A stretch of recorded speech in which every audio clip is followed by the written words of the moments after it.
Hello, everyone. Welcome to Shout Out with Sage. I am your host, Sage Stevens. And today, my guest has his first brush with Hollywood at just 12 years old, screen testing alongside Tess Harper for the Oscar winning Tender Mercies. He also carved out a standout athletic career, becoming a top ranked tennis player, earning a collegiate scholarship, and now coaching one of the fastest growing sports in America, pickleball, training everyone from dedicated local players all the way to LA's celebrity set. He earned a SAG card on Pensacola, Wings of Gold, and has been building momentum ever since. And now he's stepping into a project with serious cult film pedigree. A gritty modern reimagining inspired by The Warriors, the 1979 classic that defined street cinema and gave us some of the most iconic gang culture imagery. He's bringing fresh fire to a world fans have loved for decades. And I want to welcome to the show today, Erik Merrill. Hi, Erik. How are you? I'm doing great, Sage. Thank you for having me. Thanks. Thanks for being here. How did you end up as an actor? Where did you get the inspiration from? Well, I I got introduced to an agent when I was around 12, and he had some access to commercials and film and so forth, and he got me an opportunity to audition for the movie Tender Mercies with Robert Duvall. And I got to actually have a screen test with Tess Harper, who's a well-known, legendary actress in her own right. And I got to, do a screen test with her and just kind of got the bug from that. I didn't, unfortunately, get the part, but it had a profound impact on me, just being a part of such a major film. Robert Duvall ended up winning an Oscars for the film. It was filmed in Houston, Texas, and it was a small kind of budget film. It wasn't like a major production film, but it ended up, obviously, doing as good as it did, obviously winning an Oscar. And I think it got nominated in 5 different categories.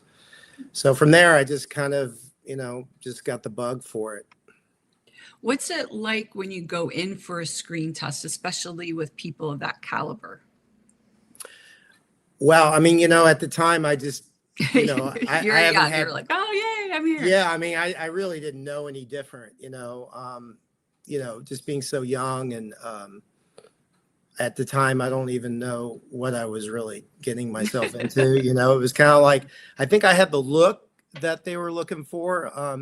It was between me and the young man who got the part. It was a 50-50 shot. So it was pretty exciting. Right. But yeah, it was just, a great experience. How do you go about picking your roles? Is there something that usually really stands out to you? Well, I'm not, at this stage in my career, you're just trying to, I think all actors out there know this, you're just trying to get work, and you're just trying to be artistic and creative. Actors who really love acting, they just love it because, they love it. And you just want to, dive into characters and kind of be able to lose yourself, in a way to where you can really dive into that person's life and then be a part of, an ambiance of other actors in the creative process, behind the scenes and in front of the camera. It's such an orchestra of so many people involved, and just seeing it all come together and then seeing the final product is just such a euphoric feeling. I don't think people realize how hard it is to even make a film in the beginning. Oh, yes. The fact you got it up on a screen is a miracle. So yes, definitely. Yeah, for sure. Was there any sage advice that you picked up when you were on set, or like from Robert Duvall or anyone you've worked with? Um, I would say more than anything, just being a good listener. You really have to listen and not think about the lines so much, but just, you know, responding from the person that's giving you, the dialogue, and then trying to really let yourself feel part of the scene and let that work into your psyche and your imagination so that you are that character. Right. To not be waiting for your line, but to actually listen to the person so that you can naturally react, right? Exactly. Yeah. It's kind of like playing tennis. You just kind of respond to what's being given to you. Yeah, well, you mentioned tennis. So do you how does tennis or being an athlete affect your acting? Are there any similarities?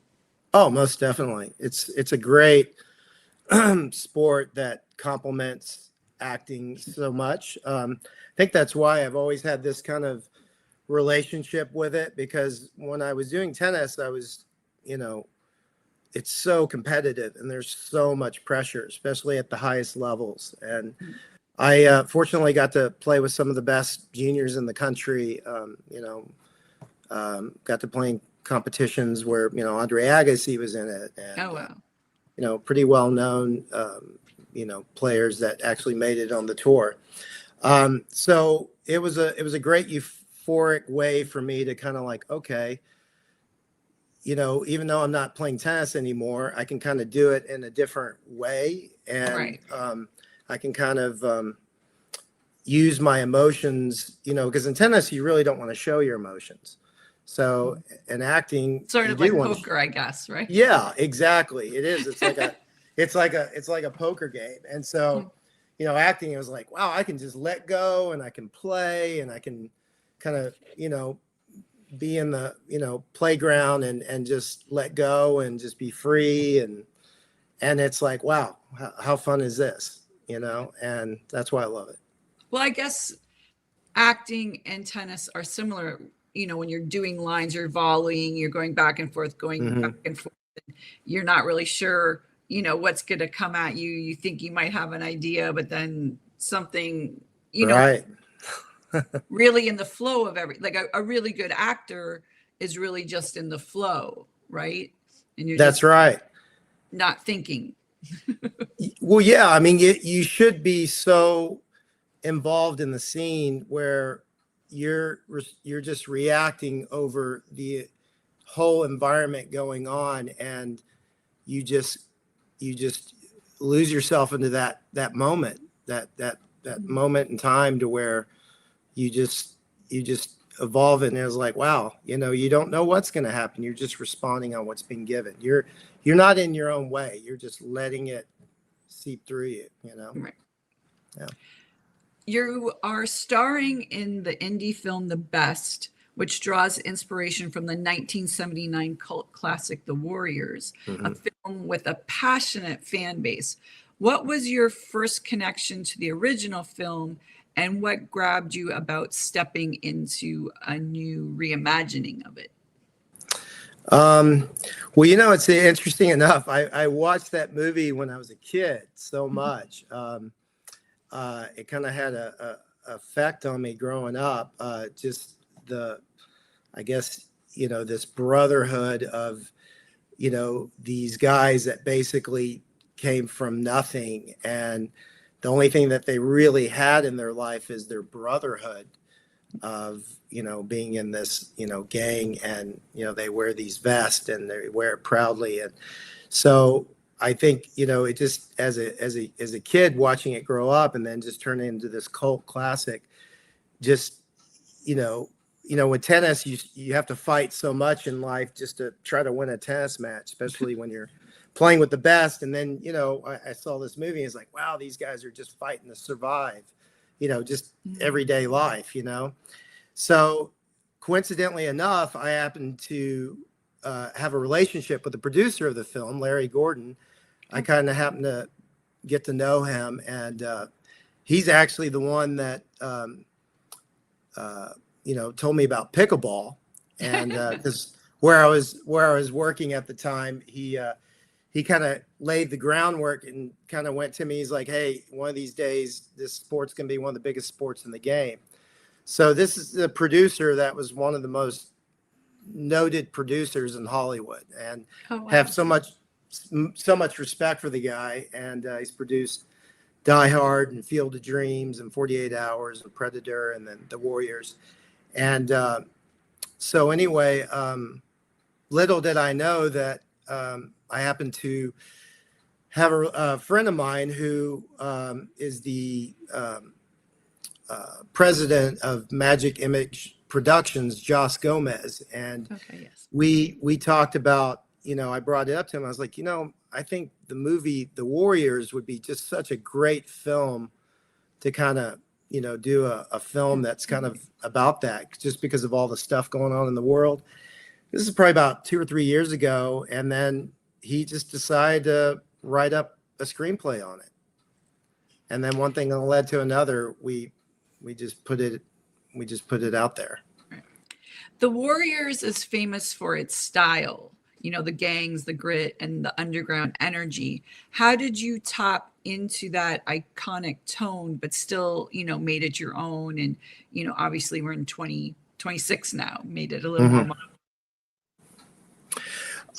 Well, we definitely, we want to have our own version of it. So it's the modern day version of it. We kind of actually film it in a way to where AI is a part of the story. Okay. Without giving too much away of it, I don't want to tell the whole story because I want people to see it. But it's a modern day, version of what it would be like in today's, situation of trying to survive on the streets.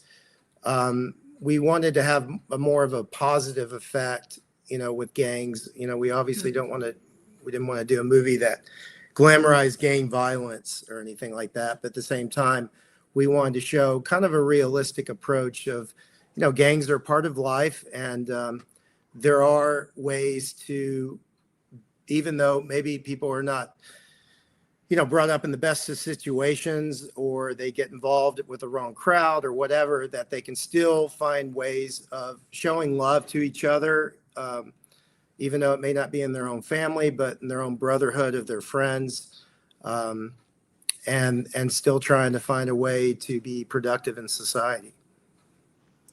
Stepping into a world like that with such a devoted fan base and everyone is very aware of the film, was there any pressure on you to, I would think there would be more pressure when you're doing something that people are already familiar with. Well, I just wanted to, I think we were doing it just to make sure that we had our own version of it. We just didn't want to be a copycat, just to be, it's obviously has a huge following. It actually, in the beginning, it didn't actually start off too well.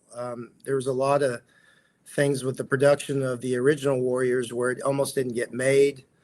A lot, like a million other films, right? Sorry?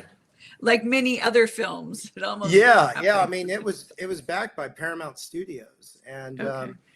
And a lot of the actors in there, they weren't huge stars. A lot of them, they were still kind of, just getting into the industry. I think maybe Michael Beck had a couple of films I think that he had done before, but so a lot of it that Paramount took a risk, and there's a lot of things that, and even when they were doing production of the film, they had a lot of issues with gangs and trying to shoot and so forth. So we just wanted to make sure that we did our own version of it, and that's why AI, which is a huge thing now in every industry, that we just tried to have our own spin on it.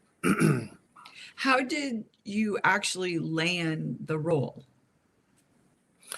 Well, as I was mentioning, Joss Gomez is a person that I've known for quite a while, and I kind of actually brought it up to him about it, that, because he had wrote Team of Two, which I also had a small part in. And he, we were all talking about writing and coming up with ideas. And I kind of came up with this idea of it. And we talked about it, and he thought, it was a great idea. And, but he's the one who wrote the screenplay of it and then put it all together. Was he thinking of you then specifically for this character and sort of wrote it towards that, or? That I don't You know. don't know. Honestly, I don't know. Originally, when we were, I had no idea I was even going to be in it. Okay. Yeah. It wasn't even that. I just kind of, was brainstorming. We were all talking about just writing our own thing. I actually kind of started writing Sorry, my own. I thought I turned off my phone. I guess I did not. I'm sorry. Hold that thought. Oh. Okay. Go for it. Yeah. So I just kind of came up, and then he asked me to play the part of, in the original film, it's Ajax. And I, play his part in the film, kind of, Okay. which is James Remar, who, he's a fabulous actor. And yes. He was in Sex and the City, right? Yeah. Yeah, I think so. And then 48 Hours he was in. He's a great actor. He's done a lot of great film. Does a lot of great work. So I got to play his part. I actually kind of mentioned cowboy, because I thought he was gonna, because I'm from Texas, so I was gonna wear the cowboy hat and all that. So so I just end up, he just said, no, I think you'd be good for that part. And I was like, you sure? And because, and I just went ahead and went for it. How do you approach an audition? Do you do any special work? You have any special rituals? What's the technique you have? Well, I mean, once you get the sides, you really try to do your research, about what the film is about, and trying to, read the other lines and the characters that you're going to be reading with, and try to get a visualization of what the scene's about. And then I try to, in my own mind, come up with a backstory of who this guy is. Kind of, from all the way from birth to who he is to that point. So that way I can kind of feel like I'm, that guy. You know about him. Yeah, I'm that guy. Yeah. When is the film out? I wasn't sure yet. No, we just we're just about to wrap for the film. We're almost done, and I think around March or April, I think we'll have a premiere. Okay, awesome. Yeah, and hopefully you'll be available. Well, thank you. I will go. Yes, awesome. Love to have you. So probably around March or April, and then look for distribution. Hopefully we'll get it out on the same platforms that we had Team of Two on. So, okay. And maybe even better. Who knows? You are into pickleball, and yes. That has exploded in LA and in the US in general. And you coach everyday people, some celebrities. What surprises you most during their first lesson when someone comes to you? Well, that's a good question. The thing about pickleball, I mean, I teach both. I teach tennis and pickleball, certified instructor in both. Well, the pickleball it's not tennis, but it's not ping pong. So it's kind of like a hybrid.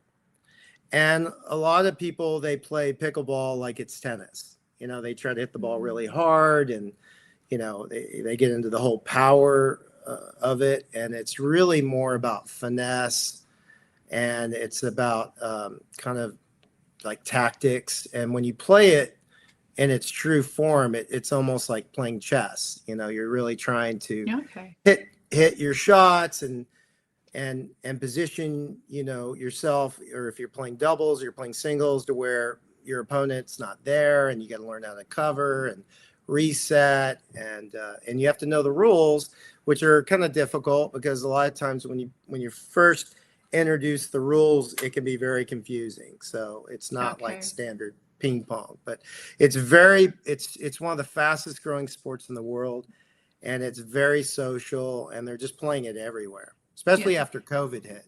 Right.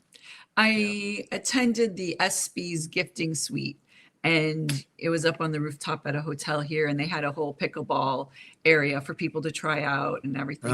It was a lot of fun, and everybody was having a good time.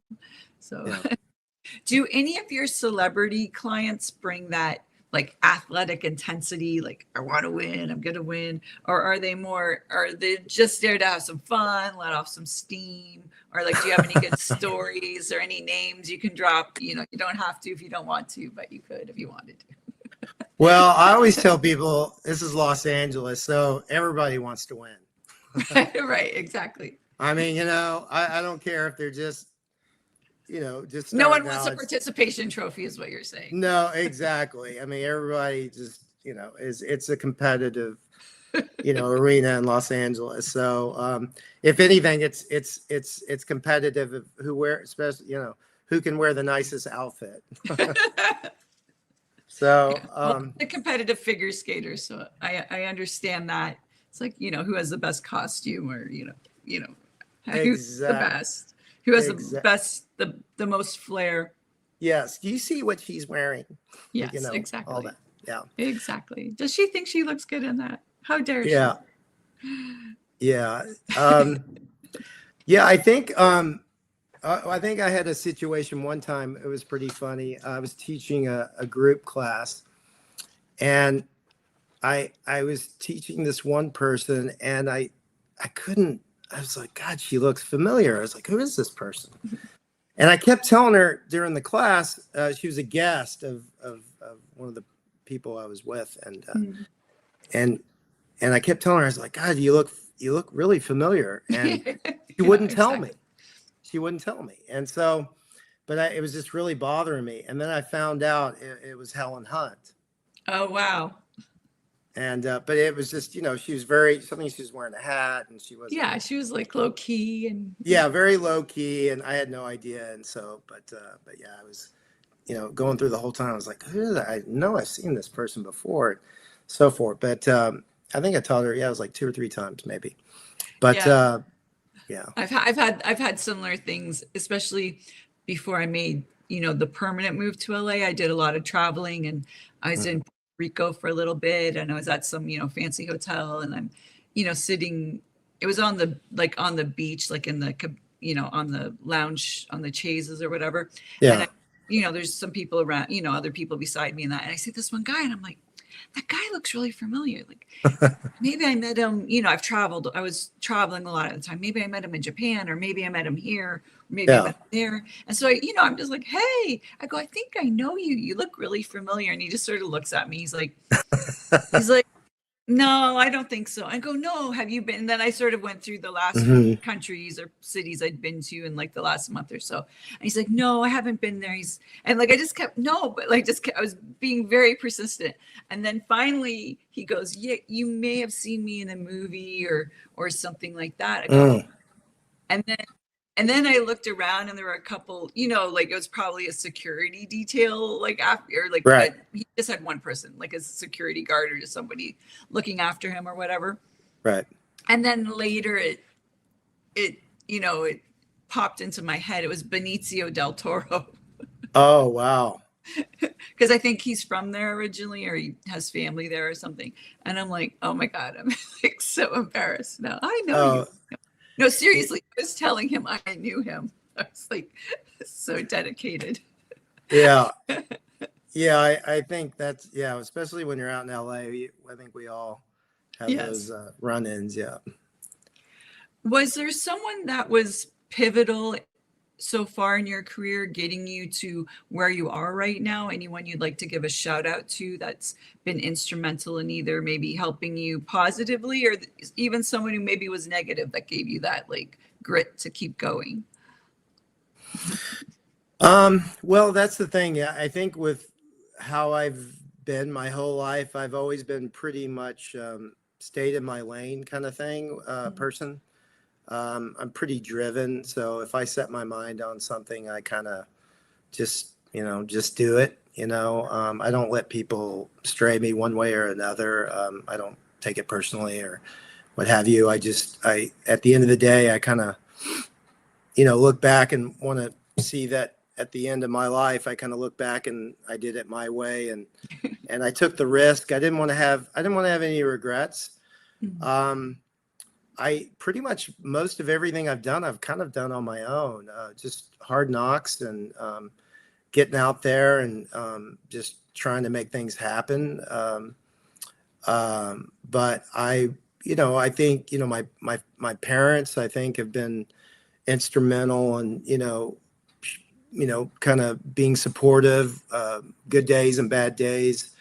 And, I've had a few friends out here that have been also, supportive and, believe that, hey, Yeah. I can do it.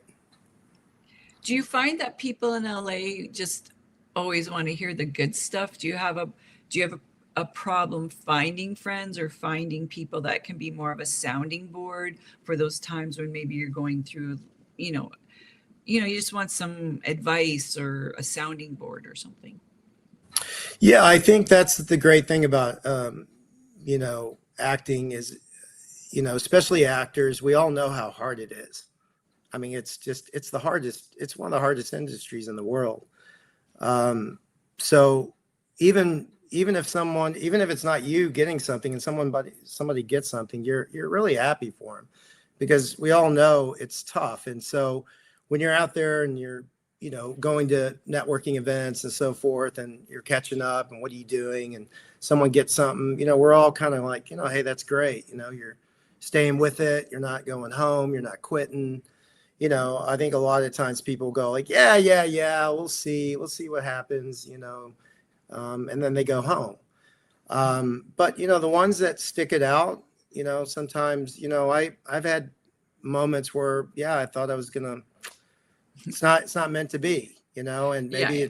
it's not where I should be going. But, I think, when you kind of see, things in life, and sometimes things can, maybe one door closes, but another one opens. And Right, so, right. I've had that happen where, yeah, maybe I'll just go this direction, and then it turns out well.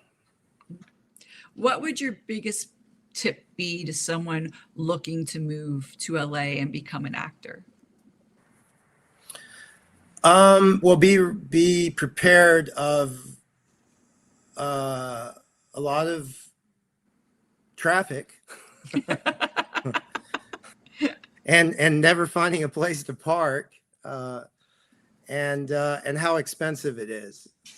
It's just, it's definitely one of the more expensive places to live. And if you've been kind of sheltered your whole life, It's gonna you're gonna get an have eye-opening. a little shock, sticker Yeah, shock. yeah. Well, I remember when I first came to LA, I would ask directions for someone, and I'm from Texas, so Yeah, it's um, friendly. Yeah, it's friendly. yeah. You ask someone where something is, and yeah, I'll go there, and they're friendly, and then you know They might go even on up. take you there. I know. Yeah, they may even drive you there. Yeah, like I've lived in other places too where people like, oh, you're not from here. Oh my God, let me show you. They're proud of where they are from and they want to give you great hospitality. Yeah, not so much. Yeah, Yeah, yeah. Texas, though, I don't know if it's that way now because a lot of people are moving there, but right. and from the South, they're like, yeah, I'll show you, and cookie dinner. Exactly. Here, you ask directions, and they'll they either don't know, or they'll tell you to go the wrong direction. I found out. Yeah, or they just look So weird. Just like, sorry. they look at you weird. Why are Yeah, you they talking? do. Like, why are you talking to me? Like, why? Like, why? Like, Yeah. how Well, dare I remember when I first moved to LA, people would, they called me Tex you? because my accent was way stronger than it Okay. is now. I mean, I Okay. totally lost it. And when I first moved out here, so people would call me Tex, uh, and then they said, you're not from around here, are you? And then that was the other thing is like if you looked at someone, which is kind of how I was raised, you look them in the eye. Here, if you look them in the eye, they think it's kind of like, well, what do you want? You must want something, kind of Yes. thing. So you got some sort of agenda. Exactly. I remember I was at a lounge bar restaurant thing, and there were some people around, and so I just started talking to the guy beside me, and Mhm. he just sort of looked at me, and he's like, why are you being so nice? Exactly.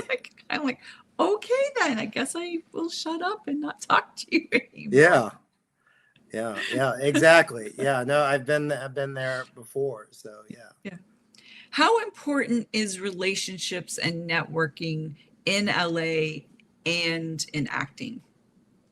It's everything. Mhm. It's everything. Yeah, relationships are, I think it's kind of that early thing that, you learn even in the business world. It's not always what you know, but it's who you know, Right. and or who knows you. Uh, so, I think that's one of the great things with tennis and pickleball is, a lot of people in the entertainment industry play, tennis or pickleball or golf. So it's been great meeting people in that, um, um, job market that you can kind of, meet people and have relationships with that you have similar interests to. I mean, Right. I've taught so many celebrities. I've taught Pierce Brosnan. One time I taught Pierce Brosnan in Oh, 007, wow. and I taught him in Malibu. I was teaching, and I was looking at the ocean. And I was like, wow, how cool is it? I'm teaching, Yeah, exactly. Rough James day. Bond. Yeah. He's not a very good tennis player, by the way, but Okay, good he's a to know. really nice guy though. And Well, I'm glad to hear that, because he's one of my, I love him as yeah, well no, as an he's a actor. So yes. super nice guy. What do you believe are the necessary steps to be successful, whether in acting or in life or in pickleball? Don't give up. Mhm. Don't quit.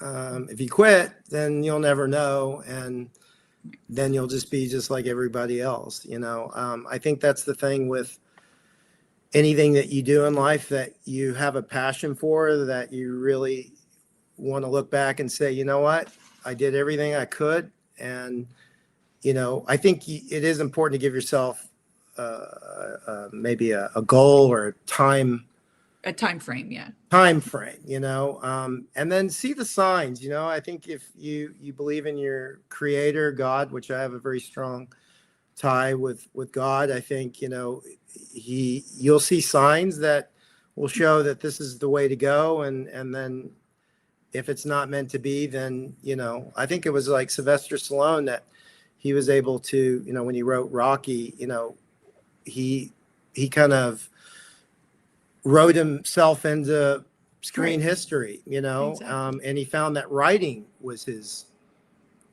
avenue. And same thing with Matt Damon and Ben Affleck. They've done the same thing for themselves. So, Right. sometimes, there's other ways that you can go that. Yeah, it's not the straight way. You sort of have to go around.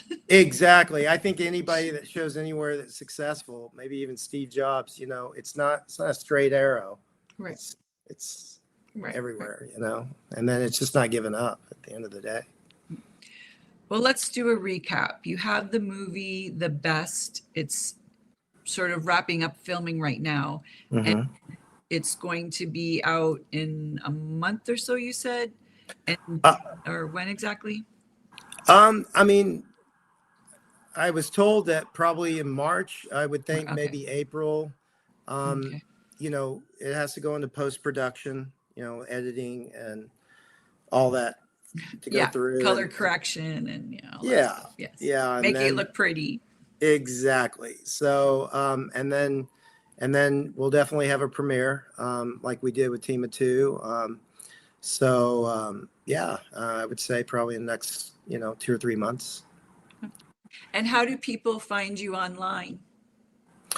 Well, the one thing is I'm not a huge social media person, so Oh, okay. I'm trying to get. We can't stalk you? No, well, you can now. I'm actually, that was my New Year's. So how cool is this? This is my New Year's resolution to um, work on my social media presence, which you have to be nowadays. Right. I tend to be more of a private person, but you know, in this industry, you unfortunately, especially nowadays, Yes. you have to open yourself up with the platforms and all that. So that's something I'm working on. And so you're my first person to kind of start my New Year's with in Oh, doing this. awesome. And Thank you. yes, well, I mean, you know, us meeting, and I said, you know, it's time to, you know, and I obviously want to put this movie out there for everybody that wants to see it. Definitely, Yeah. definitely. Well, thank you so much for being here today. And I look forward to going to the premiere of The Best Yes. in a couple months. So I'm super excited for that. And thank you everyone for joining us today. And we'll see you next time on Shout Out with Sage. Bye, everyone. Thank you so much, Eric. Thank you, Sage. I'm sure I'll see you at some event or red carpet soon. So, Most definitely. okay. Bye. Bye.